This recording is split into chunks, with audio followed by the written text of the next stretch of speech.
Tonight, new details emerge about a machete-wielding man who was killed Tuesday by Billings police. James Bennett died after being shot 5 times in the torso.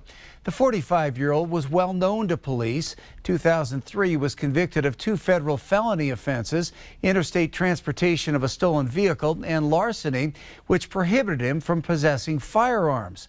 Bennett was arrested again in 2012 in Bozeman for violating that condition, spent several years behind bars before being arrested yet again for violating the terms of his release.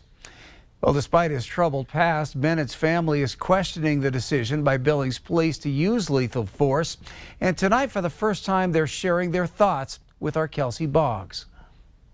Family and friends gathering in Hardin on Friday for the first viewing of James Bennett ahead of his celebration of life next Saturday.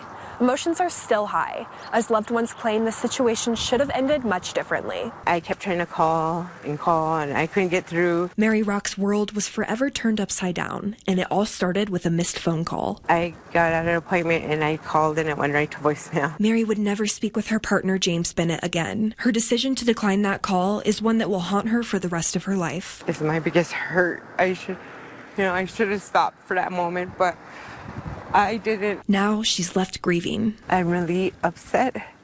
I want to say I'm angry. On Friday in Hardin, the first viewing of Bennett's body took place ahead of his celebration of life planned for May 11th. Life is short, and there's a lot of forgiveness that needs to happen. Bennett was shot and killed by Billings police Tuesday. Mary claims he was suffering from a mental health episode related to his stage 4 cancer battle. She says he was in Billings for a doctor's appointment and had recorded a Facebook Live minutes before his death talking about his struggles. To see the part of the video that I saw, I can't unsee it. To know how scared he was beforehand because he felt something was going to happen. This video also bothers Mary. It shows what did end up happening. Bennett was shot and killed seconds after being tased. We've paused the video before that happens. It has Bennett's family questioning whether the 5 shots were necessary. We could what if this thing to death, but we're not allowed to. And so, allow us to finish the investigation, let those independent review take place. The Montana Division of Criminal Investigation is now investigating, but Billings police argue there's much more to this incident than what you see. BPD also says Bennett has a history in Billings, and his family admits he was a convicted felon who often carried around a machete. And that was his protection.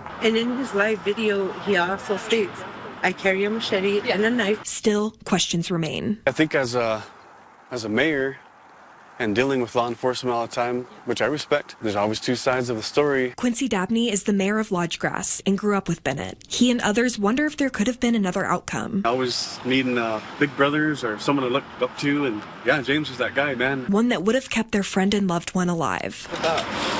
He always has a smile, but when you're in a crisis, you don't have that smile. And I don't think that they took the right measures to see if he was okay. In Hardin, Kelsey Boggs, MTN News.